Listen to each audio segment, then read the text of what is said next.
Hey everyone, welcome back to Conversations in Pop Culture, where we are back in the saddle once again for another season. And for those who are interested, I can finally wiggle my big toe from my surgery. So I had a nerve blocker, and it's taking me like 3.5 days to be able to wiggle my big toe. And I'm working on the other little piggies.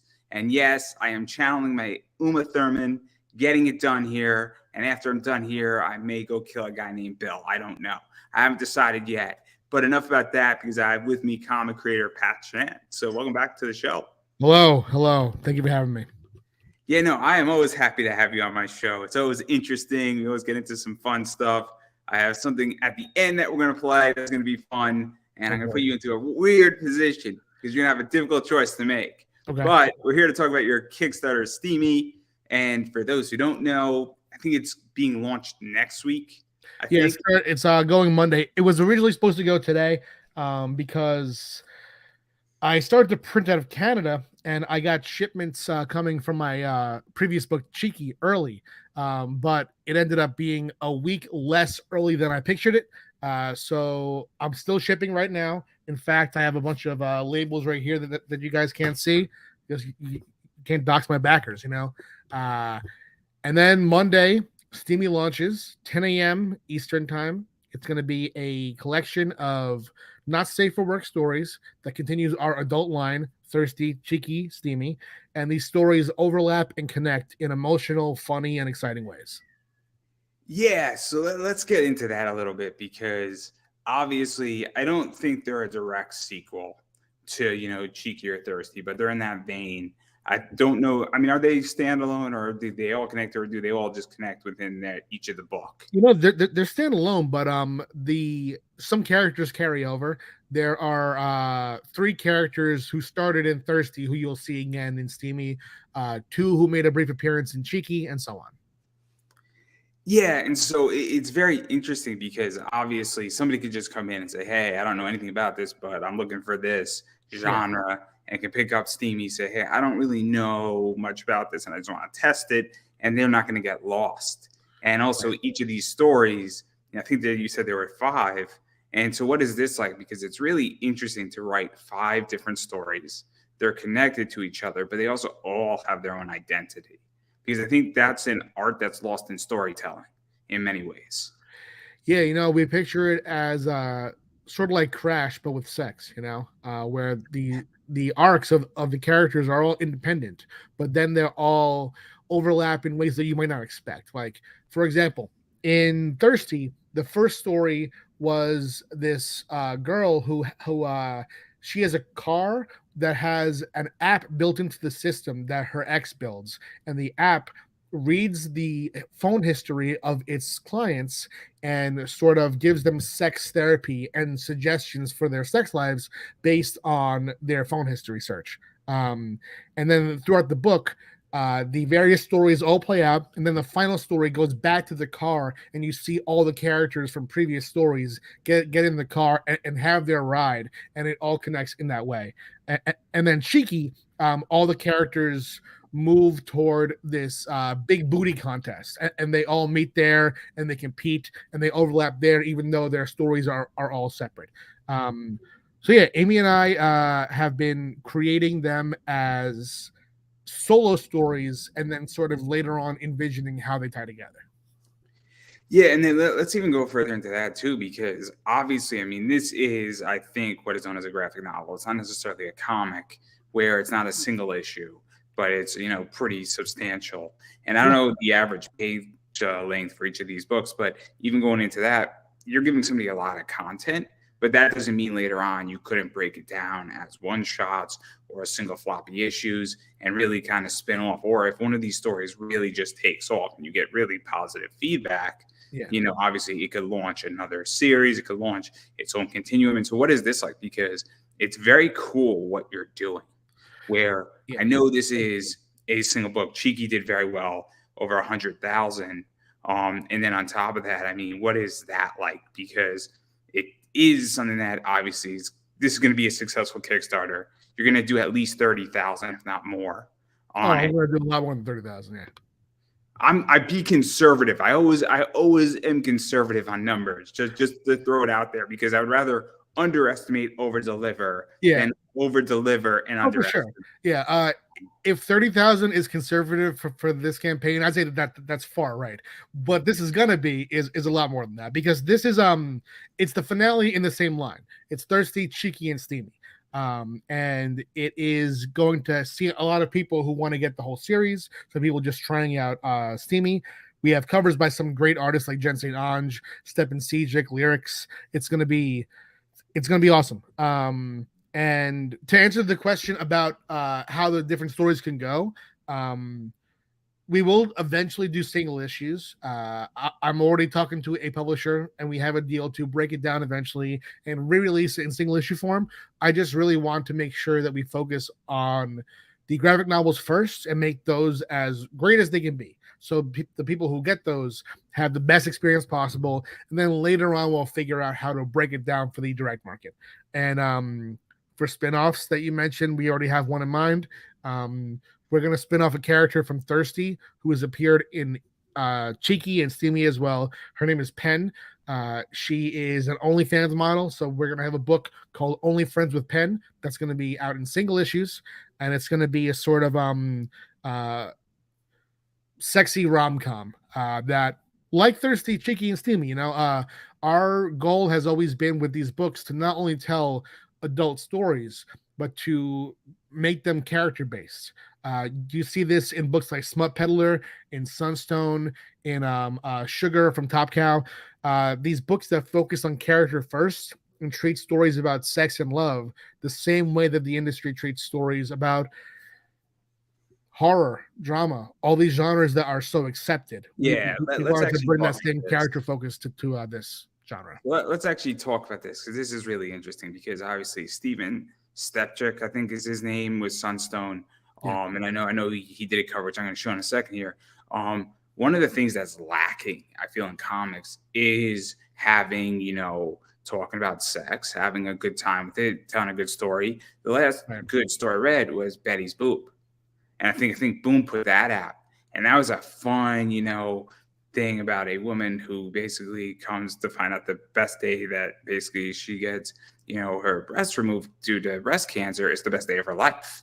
And all this amazing stuff starts happening within like a week of it happening. And it's a great story.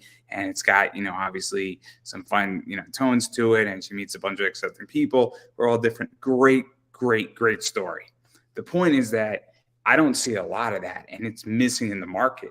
And I'm very curious as to why you think that is missing in the market. Do you think it's a lack of skill as writing goes? Do you think that it's a lack of art? Do you think that writers and artists are terrified to touch this topic? Do you think that maybe they're terrified because, like, how is this going to affect my career? Or how is it going to affect me working for a company like Image or Marvel or DC? Or do you just think that people just say, look, I want to write what I know, and I don't know this sector?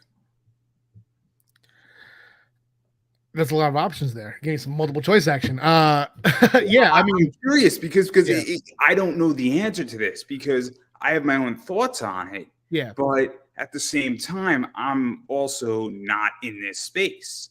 You don't hear me professing about how to write a comic book when I'm more of a financial investing guy. It's a mix. It's definitely that people are scared. It's that people also look down on books like this. It's been very strange for the past, it's lightened up. I'd say mid 2000s, we saw a huge push in the comics community, and this huge puritanical push in the left that is actually very illiberal. It's not a liberal position at all to be anti-sex, to not be sex positive. So we're kind of seeing that lighten up. We're seeing pushback to the idea that depicting sex and telling stories about sex has to be exploitative, and sort of dissecting the idea of how to tell these stories and how to embrace that part of life. Because in comics, right, comics is so genre focused, and by genre I really just mean sci-fi, superhero, fantasy, these genres that have for a long time been niche, less fantasy now. These niche genres really run rampant in the industry because the industry itself was niche. But if you look at other publishing industries, prose. What's most popular? Romance. What happens in romance books? Sex, a lot of it, written largely for women. And then in the comics industry, you have these men who believe that they're standing up for women's rights, scolding people for writing books about sex. So people are scared because they don't want to be scolded. But really, these are books about love and sex are far more universal than books about murdering people, books about putting on costumes and punching people in the face. So why is this so strange? Why is it so odd? Why is it looked down upon to write a book about sex? That's something that I've always wondered, and something that I've been critiqued about even before all this. For my work at Zenescope, people assume that Zenescope is erotica when really Zenescope is a dark fantasy that uses a sexualized image on a cover for convention exclusives and for web store exclusives, and they're pinup covers. And it's good for business. I mean, let's be Of realistic. course, of I course. mean, Yeah. at the end of the day, and I got no problem saying this, is that sometimes you have to do things that are good for business. People criticize Logan Paul and WWE, and this relates to the promise. Logan Paul is good for business because he draws eyes to the product. Whether he's a good wrestler or not doesn't matter. And I find with Zenescope, if you put, trying to Sun Kumanaki on a cover, it's going to sell and it's going to move that book and it's going to get people to say, cool, I like Sun Kumanaki's artwork. Let me go check out what Zenescope's doing with her. But yeah, and plus it's not. I mean, neither of those things should be seen as bad things. A business trying to make money, not a bad thing. Look, I mean, Logan Paul. For example, I don't care about wrestling in any way, but did I watch the Logan Paul video to see how he did? To see that crazy move he did where he like jumps in midair? I thought the shit was crazy. I thought it was really cool. And yeah, I don't understand. I never understood why that was looked down upon. Why it was always dismissed. So my thought was, and I told the story before, so I'm not sure if I've told it on this platform, but when people would assume that I was writing erotica for Zenescope and dismiss me whole cloth as a writer, what I thought was this. I thought, all right, so guess what? I'm going to write erotica now, and it's going to be better than anything that you could ever write.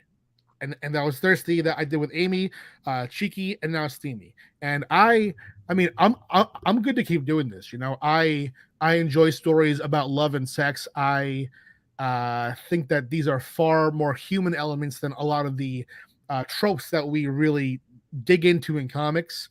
And that's what I've always wanted to explore is the human element of life, to get into what it means to be a person in comics. And part of being a person is love and sex. Yeah, and did you also feel that, and this is just my thoughts, that maybe people don't want to write about their feelings and write about life? I mean, I'm a huge dirty realism fan. People like, John Fontaine and Bukowski and Raymond Carver. And a lot of that stuff, obviously, given our society today, I don't know how well that stands up. But when that stuff was coming out, Bukowski was writing about drinking, sex, gambling, and, just his experiences as life in a semi-fictional character, but based on really a lot of his life. And Raymond Carver has a book, I believe, What Do We Talk About When We Talk About Love? And it's a great question. And so, I just think that a lot of people also don't want to talk about their feelings. That's probably true. I mean, people also, we've seen a lot of safe stories. I feel like people are scared of trying things out in stories. I think they're very attuned to the climate and they don't want to get in trouble. So I think that people are very careful these days, and careful art isn't art that will last. I have no interest in being careful. I want to tell messy stories about messy people who are trying to find themselves. So let me ask you this. So I feel, and then I'll preface it myself, where obviously I had Bella Rockefeller on, I had Bella Madison on, and those are two women who obviously have ties to the adult industry. I've had a few others on. I've been doing this for almost 9-10 years. I feel that I'm in a safe place to do an interview like that. In year one of my show, I did not feel safe. And so I guess my question is rooted is that if you're a first time creator, or even in year one of creating comics, I mean, the whole thing is that I think some of these creators are also saying, do I feel safe enough? Because I think in year one or year two, you're very vulnerable. You've been around for I can't speak to it, for a while. And you've done a lot of things with IDW. You've done some stuff with Big Dog Inc. You obviously have other things that I can't mention that you're working on, but you've also done a lot of work for Zenoscope, and you've also proven with spaces in between entertainment that you can do your own thing, your own create your own stuff. So do you feel that that's also part of it? Is that maybe you have to get to a point where you can be safe enough that you can't be canceled, or it's harder to challenge because you have a little bit more standing? I would say yes, but I could definitely be canceled for it. I could definitely be targeted for it. I mean, for example, I can't get much into this, but I do other work, and when other work is looked into by larger media, I get questions about my adult stuff. So I'm having to eventually move the adult comics to a different imprint under my company that's run by an editor who I brought on for that specific purpose. So he'll run that entire line. I'll still write it, but people ask about it. They're not used to it, So I had someone ask my Hollywood rep, is it normal for a comics creator to exhibit at Exotica? And the answer is no, it's not, because I tried it. But at the same token, that's what people notice. I've spoken at length that I want to exhibit at pet conventions. I want to exhibit at any convention relevant to what I do. And what I do is far beyond adult stuff. But for some reason, it's this topic that people are very sensitive about. Yeah, I think it's very complicated. And again, obviously, I mean, if I get a sponsor and I get a big deal, there's no question that they're going to look into who I've had on my show. I've had a huge line of guests, and I have a huge line coming up. And there's a lot of questions. And I'm pretty sure that there are people who have not wanted to come on my show because who's been on my show. And I'm not saying I'm some superstar interviewer, but, I mean, there's been questions by people. I mean, there's been questions, and so it's very interesting. But at the same time, I'm also looking to try to level up. I'm looking to expand what I'm doing, and I want better interviews, to be honest. And I can't just sit here and wait around and be like, well, I can interview a voice actor and I can interview mainstream comics or safe comics. There's a reason why we're talking about this. I feel very comfortable talking about this topic. Yeah, I mean, scared. I'm sure there's going to be people who are going to come, and there's going to be sponsors who are not a fan of it, without a doubt. No, for a fact. And people will see that you've interviewed guys like Raven Gregory, and they'll just dismiss it, There's plenty of people. Who will dismiss it. There's plenty of people who have questions. Yeah. I mean, I know everybody who has questions about my show. I know them because I hear things behind walls that I should not hear. Yeah, I mean, ears around. People have questions about any platform that gives Raven Gregory the light of day. But the difference is that Raven is money. I'm just fucking around, man. Yeah. No. But you brought up a point. Raven is one of the most entertaining guests ever. And that's the thing. You look at Howard Stern and you look at me. You brought up a great point. I know you were joking, and I love Raven because Raven's always been nice to me. People give shit. Somebody made a comment about Raven on my Instagram when he put it up. And I'm like, but I don't have a bad experience with Raven. I've always been treated nice by Raven. Yeah. I've always been treated nice by you. So my experiences with you, Raven, Joe Brusha, Ralph, have always been good. Now, I've been treated horrible by creators on a bad day, and then I saw them at a con on another day, and they're the nicest human beings. Yeah. So it could also be that somebody's having a bad day. Yeah, that's true. I hear you. And you mentioned Howard Stern. So you would say that, like, Raven is like the Beetlejuice to your show, right? I would say Raven is an unpredictable, entertaining guest. So I put Raven like Hart Fisher, where anything can happen, but it's interesting and people will watch. Okay. Because Raven is fun and enjoyable. Raven's been on 3 times, and I've not had a bad interview with Raven. Yeah. I've had a great interview with Raven. The first one was very personal. The second one was a blast. And the third one, I don't even remember it. So yeah, but he doesn't either. but people will watch it, and you cannot watch that interview and not be entertained. For sure, for sure, for sure. He Raven starts off really into it, and then as the podcast goes, the edibles hit, and he just ends up having no memory of any of it. Yes, and I felt it through. I felt it through. Yeah, It's this weird effect, yeah, you just got to write it out. Yeah, but yeah, totally. Great comic idea, right in that podcast. Oh, that's such a good idea. But anyway, getting back to you, without a doubt. So, I mean, I just think that I guarantee there are people who do not want to sponsor this show because you're on. Raven's been on. Hart Fisher's been on.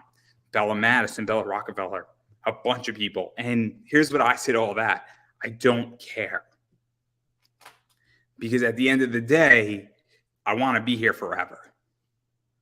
And if the second I start not worrying about the show, and I don't know how you feel about your comics, but I feel like you have to produce a good comic before you have to see how it's going to be reacted to. yeah, yeah. I mean, I have to. I can care about that stuff as far as how it appears on social media.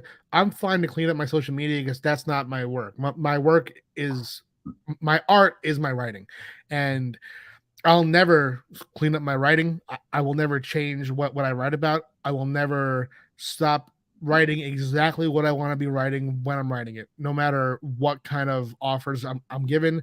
The only thing I'll do is like I'll write more, I'll take on work for higher gigs. But if there was a company that said, "Oh, if you stop doing X, then we'll really support Y and boost Y," never. Yeah, I can't live like that either. Where, one of my biggest pet peeves, and there's been a few people who have said, why were you on that person's show? Or why did you have this person on your show? And I said, well, yay, Raven actually said this to me. The second you mortgage your house to pay for your comic or for this comic or for this podcast, you get to have a say in it. And I think that's something that people don't understand. And it's a pet peeve of mine where I don't want to be told what I can say, how I can say it, who I interview, why I interview. And if there are consequences for that, I will deal with the consequences accordingly. But you cannot give me, actually, that's not true. If somebody was to give me $10 million, my opinion might change. But unless you're giving me a substantial amount of money, and I mean a lot of money that's life changing and generation changing, my opinion is not going to change. And I think that's something that a lot of creators, I think, need to really, really have that drilled into them. I really do, because I think creators can be bought right now. And I think a lot of them have been. Yeah, I think that they can be bought cheaply. And I mean, I get it, I was in a conversation though, you say that the $10 million thing joking, but the truth is that I think about it and I like the idea of self-belief to the point of idiocy. I was on the phone with my Hollywood rep talking about this potential thing and how the connection to the adult stuff can kind of possibly not endanger this, but endanger future things. And he asked, what do you want out of the industry? Do you really want to push to this, or do you want to keep doing what you do? And I was like, listen, I'm going to keep doing what I do. I want other opportunities, but if the other opportunities don't come, trust me that I'll make them happen anyway. If I can't get a film deal, I'm going to make it myself. And he thought that sounded kind of crazy, but the truth is that if I would have told everyone that I would have made what I did on Cheeky last year, if I would have said that 10 years ago, they would have thought that was crazy too, So I think that sort of belief where you lean into your team and yourself and trust that you're going to make happen what needs to make happen, that is how I choose to create and live. It's interesting. And I mean, there's certain things that I'm working on and building out that obviously, I believe wholeheartedly, and I've been writing on a bunch of it. And then people gave me a lot of shit for it, and people are coming around. I was a big advocate for smart contracts between artists and across every industry. And people gave me a lot of shit for it, and it's now becoming a bigger and bigger thing. I forget what comic company's trying to do it, but it's a big deal right now. And I think it's going to be the future. And, it's a very important thing because it's a solution to solving a payment process between parties. And why risk now not getting paid or losing your money if you guys can set up a contract that automatic validates when all things are met? And a lot of people, I think are now coming around to my philosophy on that. But it's so interesting, so interesting. But again, I can be bought, but not cheaply, is my point. That's all I'm going to say, everybody, on that point. But I do want to get into, actually the covers and some of this stuff, because you got a lot of cool stuff going on. You got this one right here, which is cool. That's the Jen St. Ange. Jen has done a variant for every single book in the adult line. She did Thirsty, Cheeky, and now Steamy. She is a longtime collaborator of mine. She's done work on Smoke Weeds Through the Future, Prison Witch, Vampire Emmy, Destiny New York, virtually every title that we have, I think, except Afterglow, I believe that she's worked on. Maybe not Afterglow and Clonsters. I think everything else she's somewhat touched. Incredible talent. And then didn't she? It's a she, right? Jen St. Ange, yes, she. Didn't she also work on, I think, the book Bingo Hall, I want to say, with Frank? Bingo Love with P. Franklin, yeah. Yes. I just read that. I thought that was a brilliant book in so many ways. The art's great. I thought it was wonderful. I thought it was a fun story, and it was definitely a good pickup. It was worth the money I spent. Not every graphic novel is worth the money I spent. It's a shame, but it should be. But anyway, we're gonna get to that, and I'm gonna show an example of that in 1 second. But this is the other one that I think is really cool too. Yes, the French-made photo shoot variant by Stepan Zijic. Stepan is someone who I've wanted to work with on a creator-owned thing for a while. He actually drew the cover, the variant cover, I believe. No, cover A of my first ever Zenescope work. It was the Grim Fairy Tales 2011 Holiday Special. And I was talking to him recently, and I told him how cool it would be to have him on one of these, because I was, for a while, treated to Zijic covers on multiple books: Robin Hood, Godstorm, Grim Fairy Tales. And now that I'm doing my own thing, I missed it. I missed it a lot because he's been doing his own thing to immense success for a long time. So I told him the options. I said, listen, we have Destiny New York, we have Smoke Weeds Through the Future, we have the Thirsty line. What do you want to do? And he mentioned that he wanted to know a bit more about Thirsty. So I told him about the character Pen, who's going to get her own spinoff, and he was intrigued by her. So he put together this little photo shoot cover that I think it's great. It captures the Sunstone vibe. It has that beautiful painterly Zijic look to it that you look at it and you immediately know who it is. And that's so cool for me. Yeah. So let's even talk about that too. Cause obviously Sunstone is kind of one of the originals that has set this entire genre off. And Sunstone, from my understanding, and correct me if I'm wrong, because you might know better, Matt Hawkins probably knows better, but it has sold so many copies. Even despite it being, I think, free online, it has sold so many physical copies and digital copies because people are lusting for that content and they're looking to fill that, I guess, fulfillment, that card, that punch card, whatever you want to call it. And so what is that like? Because now that you're in this space and you're helping to fill that gap in comics, you have the guy who kind of was one of the founders of this, one of the pioneers, and it must make you feel very good. And it's kind of like cool, when the student is ready, the master appears. Yeah, that's true. That's happened to me a few times in my career. If you ask Raven, he would put himself in that story too, in the mentor role. But I mean, dude, like, for example, right now I am working on Terry Moore's Kickstarter. I'm running that with him, and to me, he's the GOAT. He's a legend, and Zijic is also a legend, one of the greatest ever. And to be working with him on the character that Amy and I created, that is incredible. Seeing the art come through.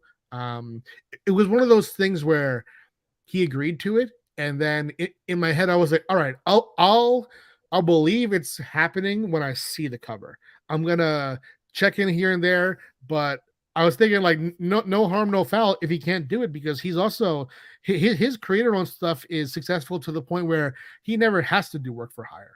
So the fact that he wanted to and came through and did was a great moment for me. Yeah, and it's also nice when it actually happens because you know it and I know it that plenty of people say, "Yeah, I'll do this, I'll do that for you," and then nothing ever occurs, or things happen where there's been plenty of times where somebody, I reach out to them and then they get signed to the WWE, and like, "Yo, man, I really can't," and then they always send the nice email, and I'm like, "No worries, I get it." Um, but things happen, and then there's been plenty of times I'm like, this is actually really happening in 5 minutes. What the fuck? Like, how the fuck did I get here? And there's been a few of those. And I'm very, very young in this field and from where I'm at, and so that's just one of those things that is super cool. And then there's some other stuff too that you got this in there. The sweet print, the spicy print is out Yes. there. And this is my first time trying to say this artist's name out loud. Um, I think it's Othalama. This is an artist, absolutely incredible, great sense of character in her work, amazing sort of painterly vibe that kind of does in some ways remind me of Sejic while still being very much her own thing. The similarity is just in how the character comes through in the face and the actions. This artist actually I was pointed toward her by Rio Burton. Rio Burton is my co-creator on As of the Barbed. She draws that. I write that for Scout Comics. And we're bringing it to Kickstarter in a hardcover later on this year. Rio sent me this artist's Twitter, and she said something to the effect of, "I cannot believe how flawless her rendering of skin is." And I was like, "All right, let me check it out." And I did, because people send me artists all the time, but this one I was like, "Oh, have to do it, have to hire her." So right now we did this print together. We're going to be doing a cover for a different series that's coming, I believe. When is it? It's a one shot coming in April or May, and she's also doing an Exotica exclusive cover for us for a different title, which is going to be on Kickstarter for 1 week in November, and you'll be able to get it at either the Jersey Exotica or the DC Exotica in person. You got a lot of stuff coming. You got a lot of stuff coming. Yeah. I mean, my overall thought is that I want Space Between to function as a publisher would in the direct market, but on Kickstarter, on Etsy, at conventions. I want to build a community here. I have my team backing me. I'm very inspired by the Zenoscope model, the Coffin Comics model. I want this to be a movement. I want people to be excited when we launch. I want multiple imprints, people sort of running their own labels under the overall company. I think that we could do big things. Yeah, no, I think it's very interesting. And I think that there's a bunch of different companies starting to do that model. I think that I'm going to mention another name that also I think has taken the Zenoscope model. I think it's Merck. I think Merck has very much taken that model. They've taken certain, traits from Zenoscope and they've done very well with it. I love Merck. I'm writing something for Merck tonight. And so I think they're doing something very, very interesting. I think, they have, certain, they got a lot of covers that come out and they hire a lot of artists. Yeah. They do a lot of cool stuff. And then I know Sean, I think has another label outside of Merck, I believe. I could be mistaken again. I'm not as familiar with Merck magazine as I am with Zenoscope. I love Born of Blood. I think Dolan does a good job with that. I like it more than Miss Meow or Death Rage. It's just more like I like that Sparta stuff. That's just my jam. I'm sorry, everybody. Gotcha. It's nothing against Jamie Tyndall. It's nothing against Jamie Tyndall. Jamie Tyndall's arguably the best character drawer ever in the history of comics. Jamie is the man. I would put Bad Bug in the conversation too, as far as companies that sort of tie into the Coffin Comics and Zenoscope model. Yeah, Mike's been on a bunch of shows. I think he's been on 3 or 4 interviews. Yeah, he's the man. He's got a lot of stuff going on as well.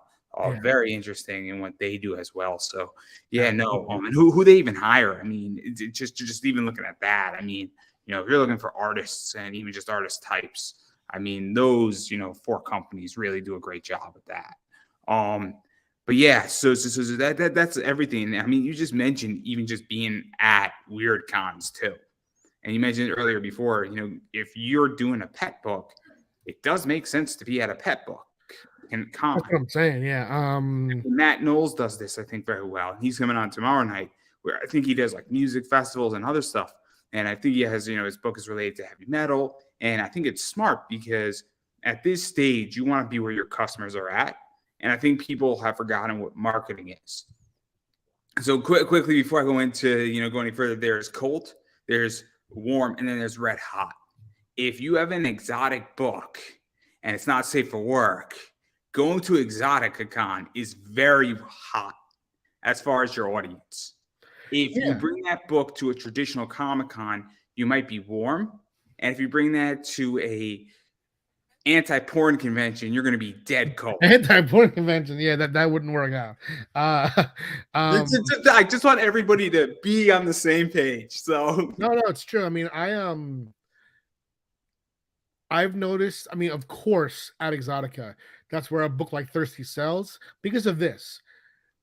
I did a convention this past weekend. I did Happy Valley Comic Con. I'm not gonna. I have Thirsty there, but I'm not gonna do what I do at Exotica. At Exotica, we take a copy of Thirsty, we crack it open, and we have it visually open for the interiors to be seen on the table. At Happy Valley, that can't happen. You don't want to do that either because you don't want, and correct me if I'm wrong, the last thing you want to do is that if a con is happy in its name, I hate to say this, chances are it has sort of a PG-13 vibe to it, right? Sure, yeah. You wouldn't, you don't want to expose an audience unknowingly to something because that's 100%. A bad idea. 100%. I mean, collectively. To me, any convention that isn't explicitly a con like Exotica or has like an After Dark in the title, any con that isn't like that should be seen as PG-13. Of course, you can sell whatever, but you can't show that. That's why at New York Comic Con, when Zenescope does their Z-rated covers, that they don't outright show it. You have to purchase it, because they know better, and of course they do. I'd say any professional publisher would know better than to just show not safe for work material on a convention floor to the mass public. Yeah, and I think also it's the idea that you should ask for it, and it's more of an in the know thing as well at that point. I think if you're brand new to Zenescope, I do not think them introducing you to a Z cover is the best move to get you into their company. Just on a business level. I think you should ease somebody in. Yeah. With some raving reverie to start with. That's a harsh start. But no. Ease somebody in with Wonderland, like the original trilogy of Wonderland. They're hooked. They're going to be hooked for life, and then they should read Godstorm after. Well, thank you very much. Here's what I think too. I wouldn't have started my company. I wouldn't have launched Space Between with Thirsty.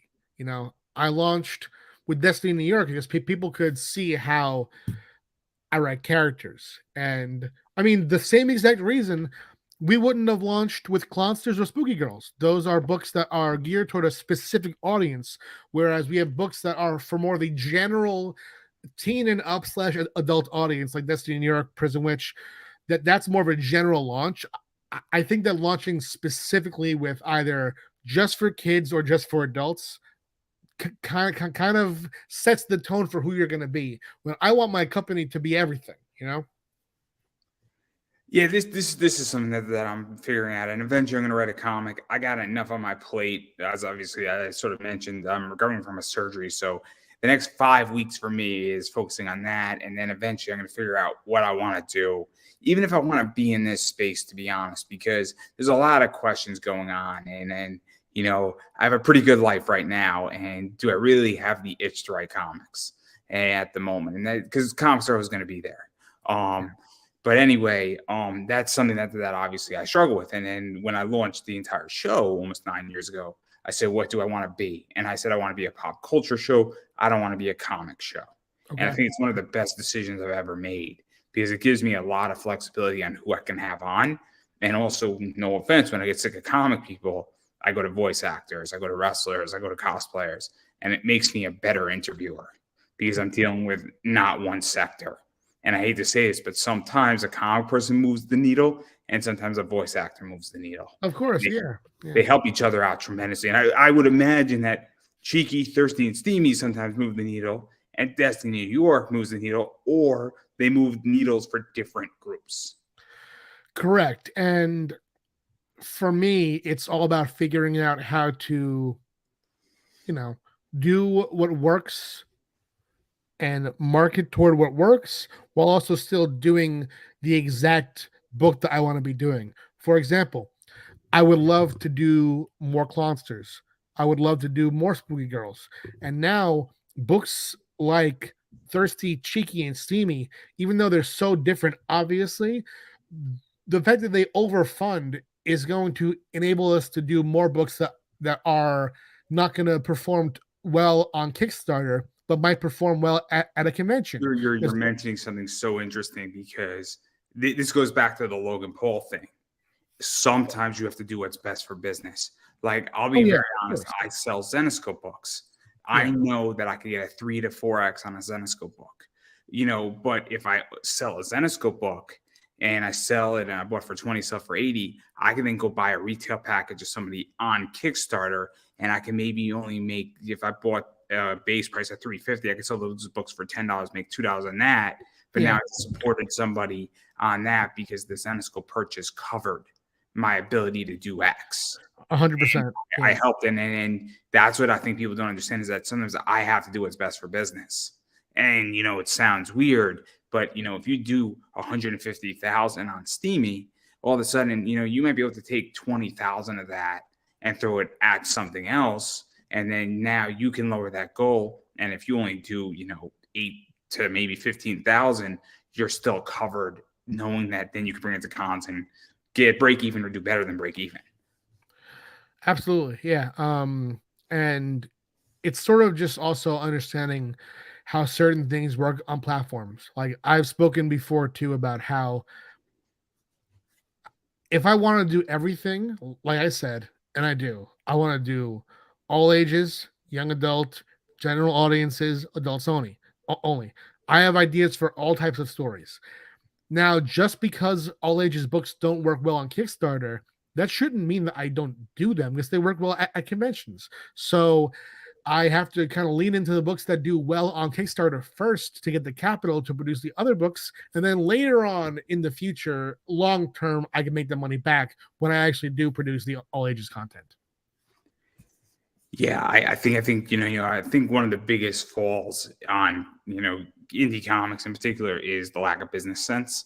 And I think I don't know how to solve that problem. I am not the guy to solve that problem. I understand where I don't understand, indie comics business or comic business, but I understand how to buy and sell books, and I have a pretty good idea. I think, I understand the overall idea of it. I don't understand the particulars of comics and business, but I have ideas for everybody if you want them. Not that hard to find.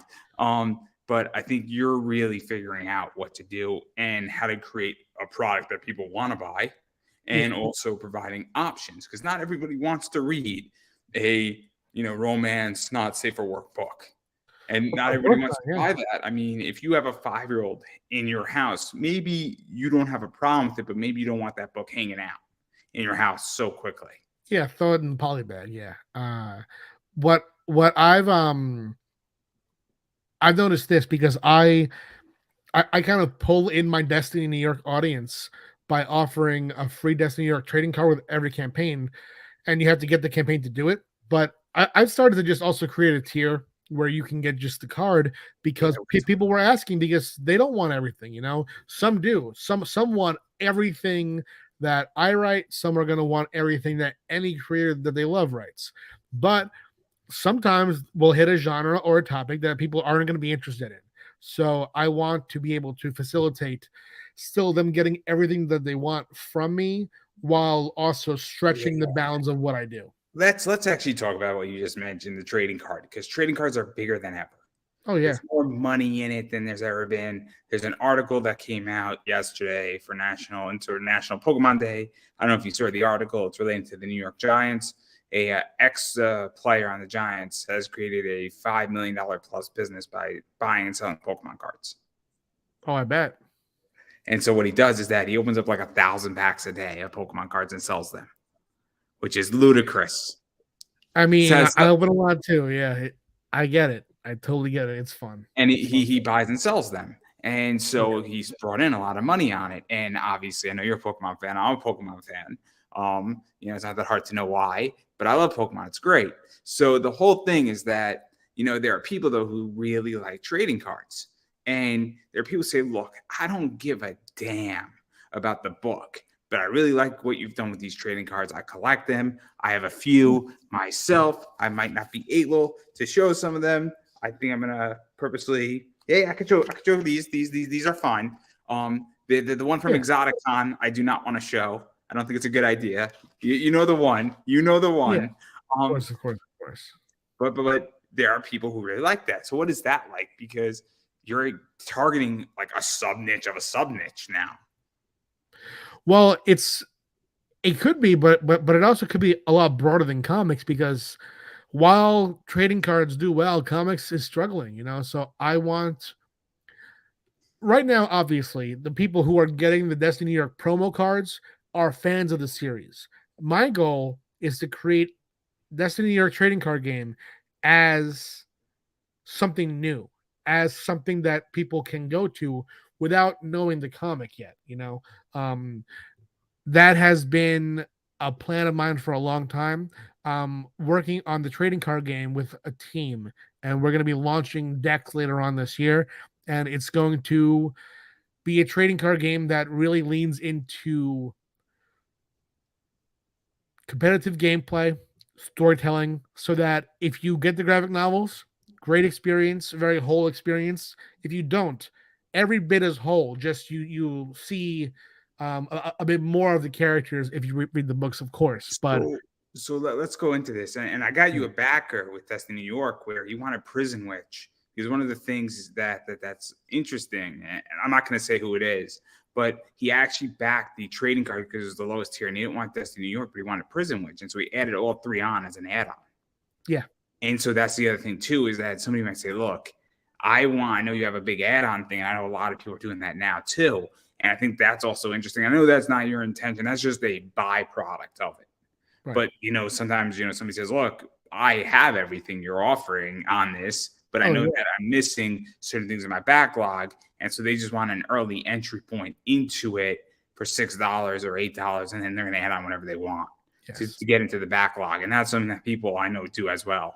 And I've seen it not on just your campaigns, but a few others. And I think it's smart. I think it's smart, and I think it's clever. Because anytime I know that I need X and I can only get it in the back care kit thing, there you go. So 100%. Oh, yeah. But but it's really interesting too, because you mentioned the trading card game, and I think now you're going into diversification, and obviously you're bringing out an adult line. You have all these other things. You have a kids line, and you're going to probably wind up having a few imprints. But I think diversification is the key.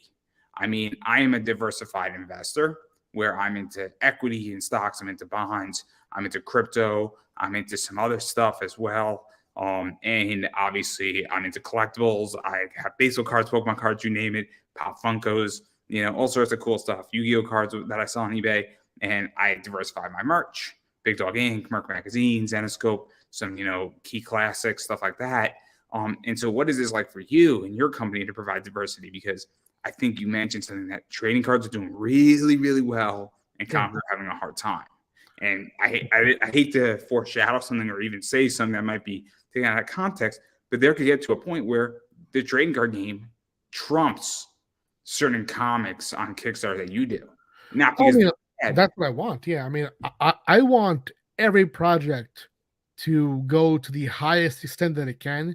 And the fact of the matter is that the game's sphere on Kickstarter is gigantic. So I do picture it doing well. I wanted it to do well. I wouldn't be hurt at all if the trading card game outperformed the graphic novels. I'm not saying for you to be hurt. I'm saying that, let's say that it's a weird year, right?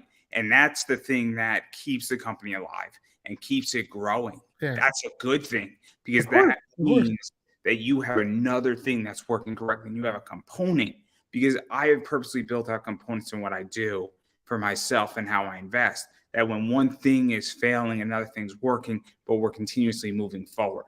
And I Right. think that's something that is so smart that you're doing, Thank you very much. whether you realize it or not, because I've I seen realize. it be in 5 years, and I'm realizing that you're creating schmuck insurance, as I like to call it. Oh, I mean, I think about it all the time. It's definitely on purpose. I have looked into not only just trading cards, but I'm looking into an adult only sort of couples romance card game. I'm looking into stuffed animals for my Afterglow line. I'm looking into it all. I have lines for pins that I'm doing that are tied to an IP, but they have more general appeal. I had this one pin. I don't know if I have it here to show. I created it for my series. Yeah, here it is. This is a small version. I'm going to print a very large version soon. Make you full screen. I'll make you full screen. Okay. It says regular is not a size. It is a coffee cup from Destiny, New York, the green bean. And this, it's okay. This is something that I sell on my Etsy. It's kind of hard to focus with my face in there. There we go. Yeah, you're full screen. Yeah. So yeah, that pin did very well for me because baristas found it. And baristas were buying this regular is not a size and putting it on their visor. So putting it on the visor, the apron, and it was a big seller for me. So now I'm looking into doing more merch that doesn't just lean only into an IP, but that captures the essence of a Destiny New York, a Gangster Barista, while also having broader appeal. So people can just buy the pin and enjoy the pin, even if they don't know the book.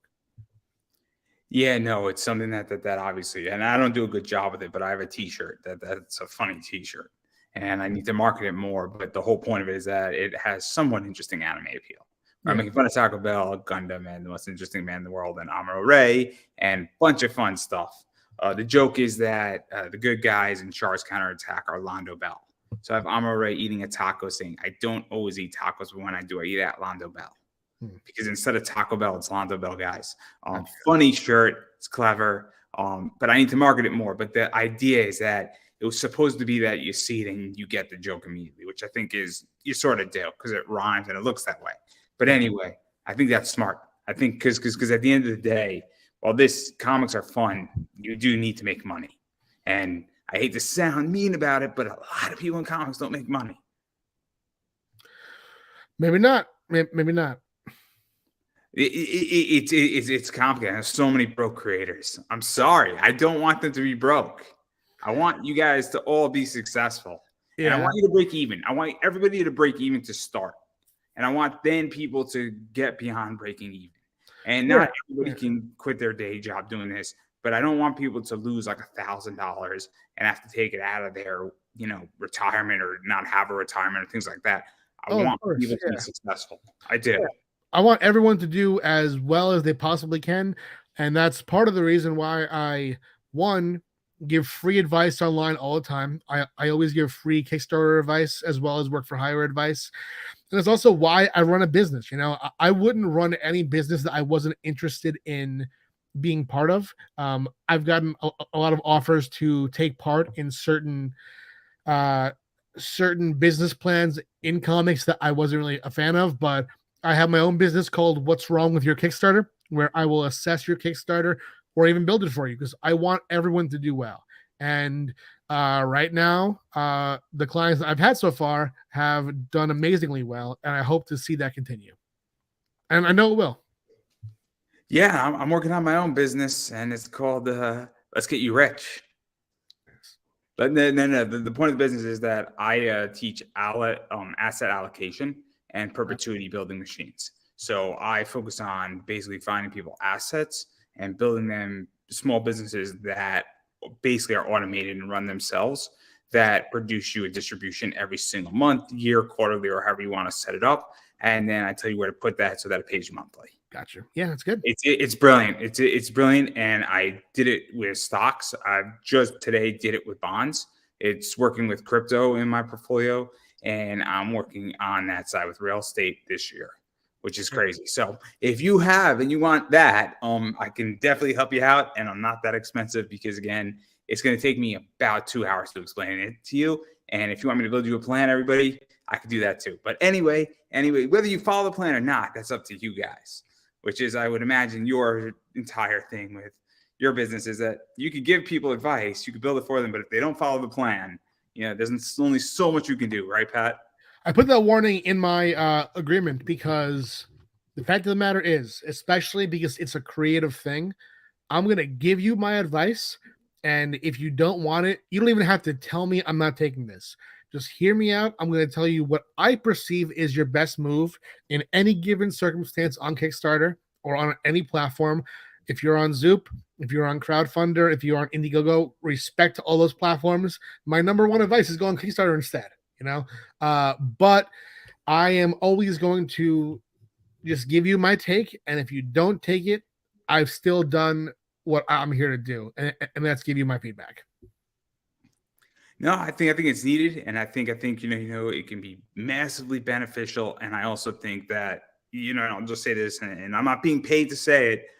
You've done enough of this that you know what you're talking about. I hate to say this, and I think you know who I'm talking about, or there might be 2 or 3 people that I'm talking about.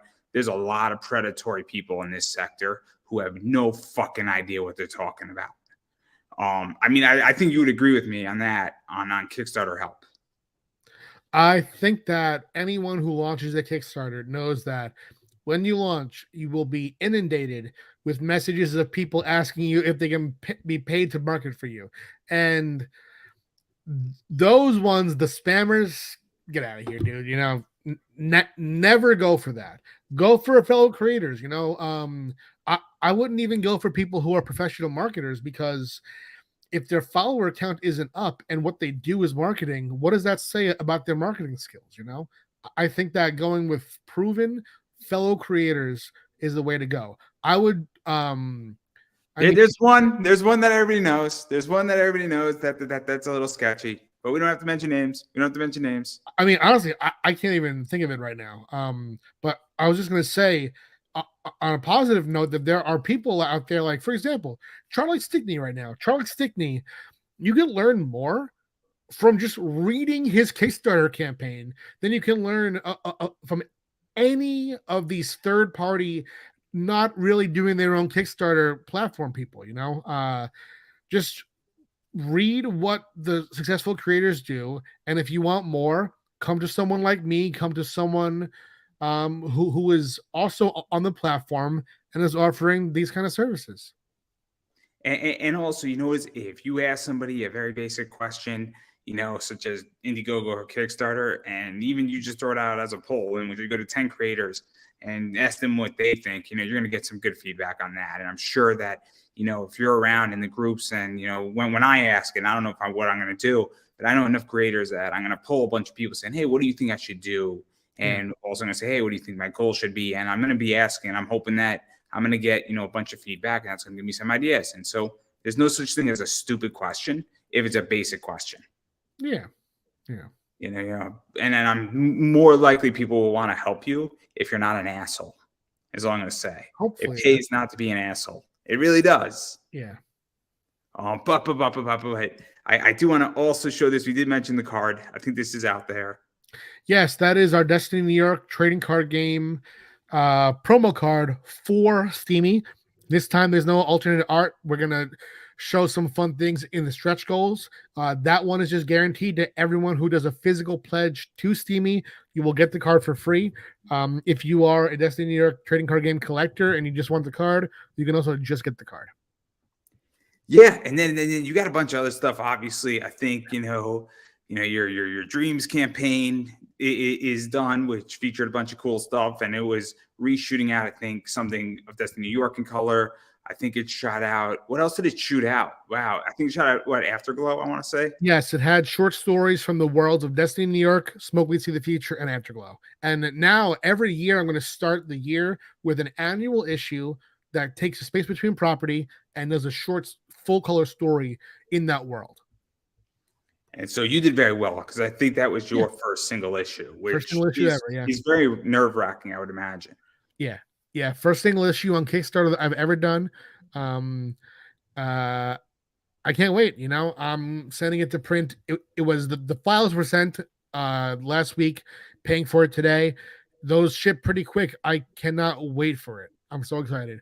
First ever metal cover that wasn't, I mean, I've gotten a metal cover through Scout, and I was just given a copy. I saw it in person once at Comic Con besides my own copy, but this is my shit. I'm paying for the two metals, some virgin covers, beautiful variant covers. I'm giving it the full treatment. I cannot wait for it.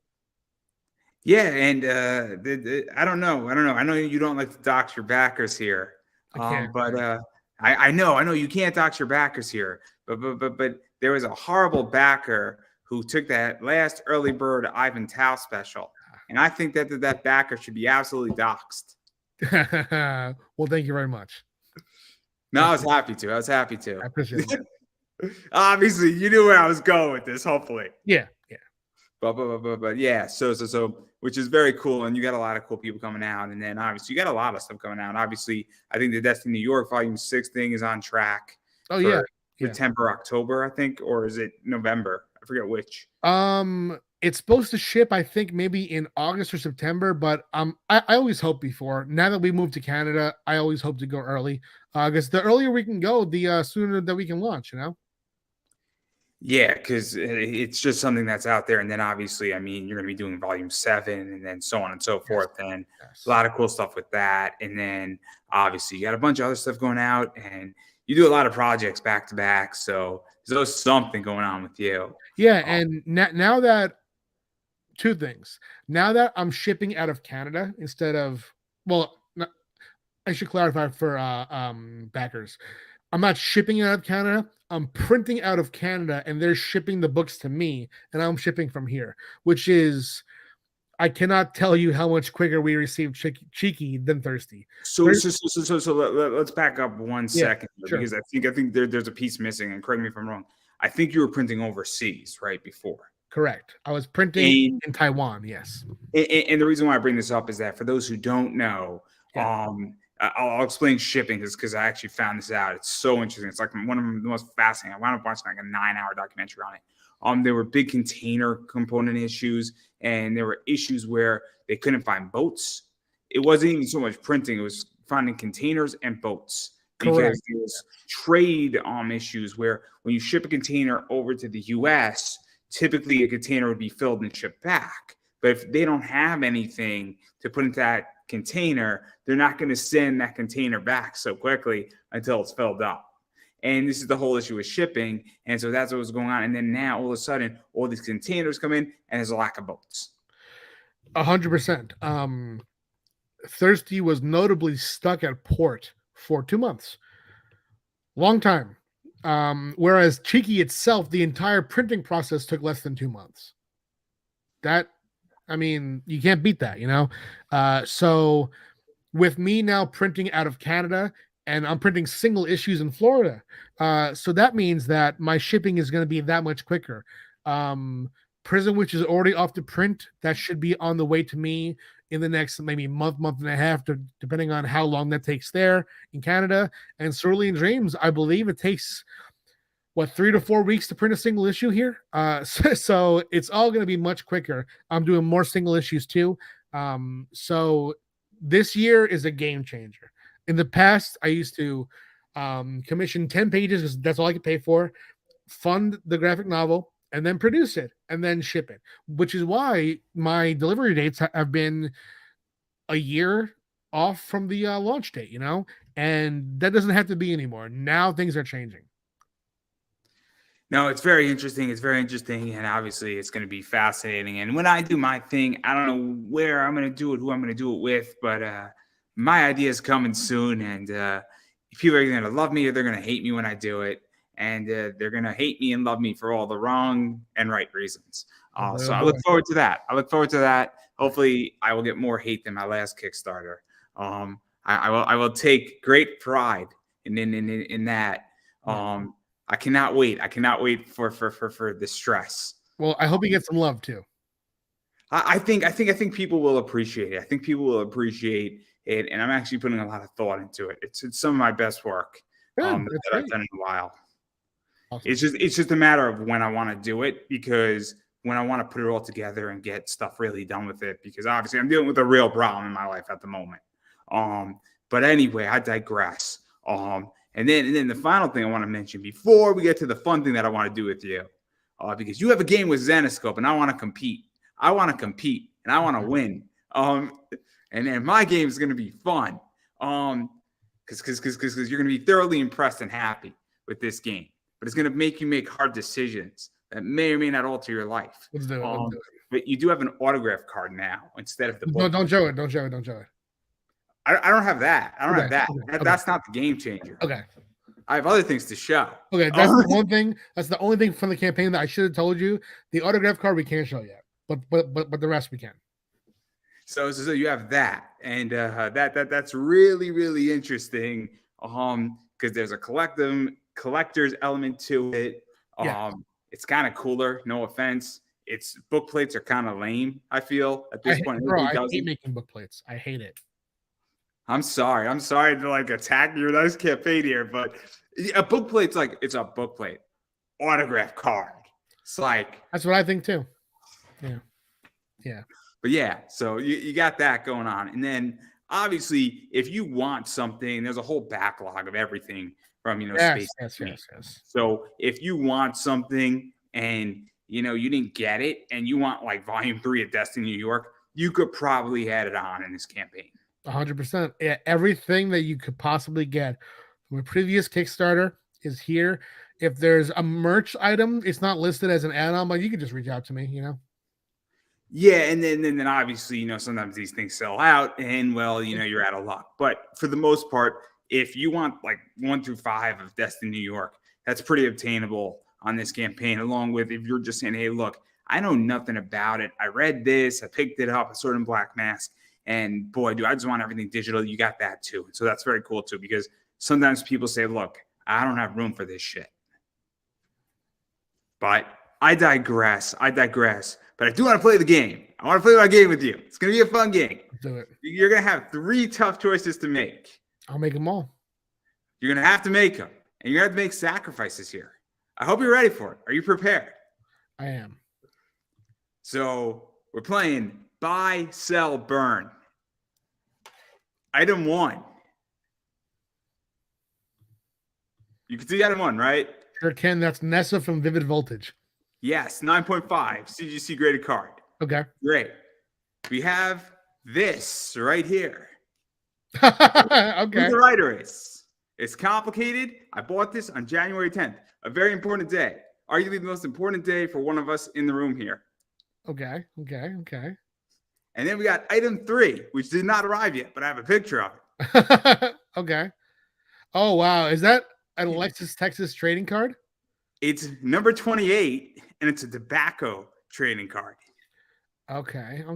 I told you, these are going to be tough choices. So my options are what now? Buy, sell, burn. Okay. So you have to buy one of them, you have to sell the other, and you have to burn the third. I already know it.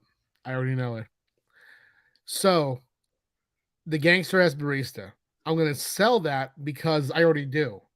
That's the easy one. I will sell that. I don't love graded cards. I love a raw card. I actually have that card in my Vivid Voltage binder. But I'll still buy it. There's always room for a full art trainer at 9.5, that will enrich in value over time. And the reason that I'm going to burn the Alexis Texas collectible is because I have already spent enough money on Alexis Texas. That was not what I was expecting. Yeah, that bro. Was not what I was expecting. She looked at the menu, and I asked her what champagne she wanted, and her choice was a bit high on the menu for my liking. Oh, no, that's that. I was expecting that story. I was expecting you to definitely buy the Alexa Texas card. Yeah, unfortunately, I mean, shout out to Alexis, great girl. Got to burn the card though. Absolutely. I told you this game was going to be tough decisions. Yeah. I told you it was going to be tough decisions. Yeah. But that's pretty much every question I have for you for today. but I do want to give you a chance to self-promote yourself. Obviously, I am a little bit shocked at your answers. Flabbergasted. Absolutely. I thought it was going to go in the opposite way. I thought you were going to sell the comic. I knew that. Yes. I thought you were going to keep the Alexis Texas card. Yeah. I feel really bad because I actually bought 2, and I'm going to send you one. No, here's the thing though. I like Alexis, but it was more just a vehicle for the bit about her buying the highly priced champagne, you know. But no, I'll literally take the card.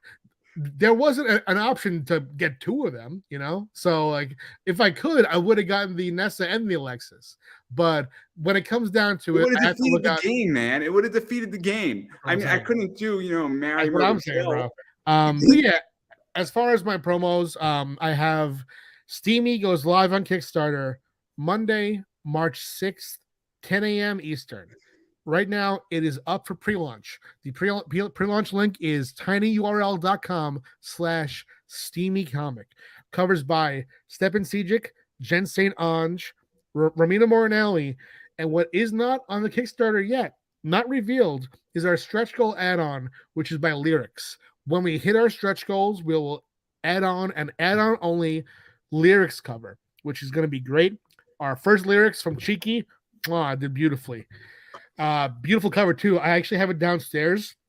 Seeing how his art looks with the spot gloss over that smooth matte, incredible. So yeah, everyone please check it out. Going live in less than a week. I absolutely cannot wait. Yeah, and I'm just gonna keep saying it. I've been saying it for a while. You have to support what you love, and you have to support indie comics, mainstream comics.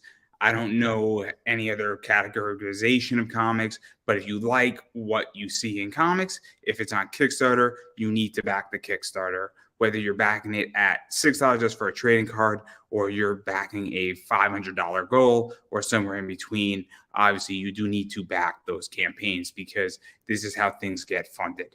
And it does make a difference. And if you want things to get funded and you want to see more content of that, you need to back it.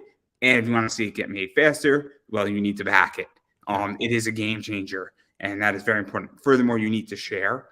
So obviously tweeting it out, Facebook shares, Instagram shares, mentioning it, interviews, things of that nature. Just telling somebody, hey, did you see it's up there? In case you missed something to somebody, because I've done that to people. And people are like, yo, man, I love this person's work. And I'm like, dude, I didn't even see this, and there's 6 days left. So that's happened with a bunch of people, and a bunch of people have actually seen interviews that I've done say, oh, snap, he's got a Kickstarter out there. I didn't even see it. So you need to actually support, and both backing physically as well as on social media and the internet.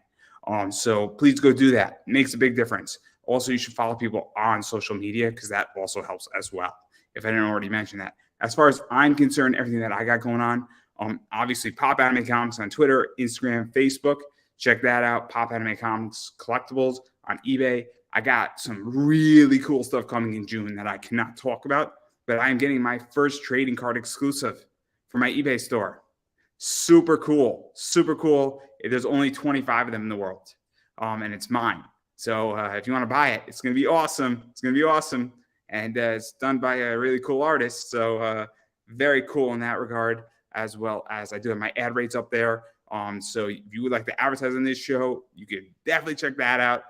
If not, totally no worries. Got a lot of fun stuff coming out on TikTok, YouTube Shorts, and got a whole bunch of cool guests coming in the next 2-3 months.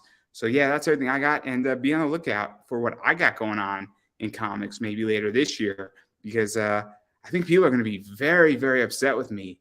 And they're going to be upset with me because they're like, fuck, I didn't think of that. So I'm looking forward to it. And that's everything I got. So on that note, I'm going to let you have the final word. Steamy, Monday, March 6th, 10 a.m. Eastern. Let's do it. That's perfect, everybody. And that is a wrap.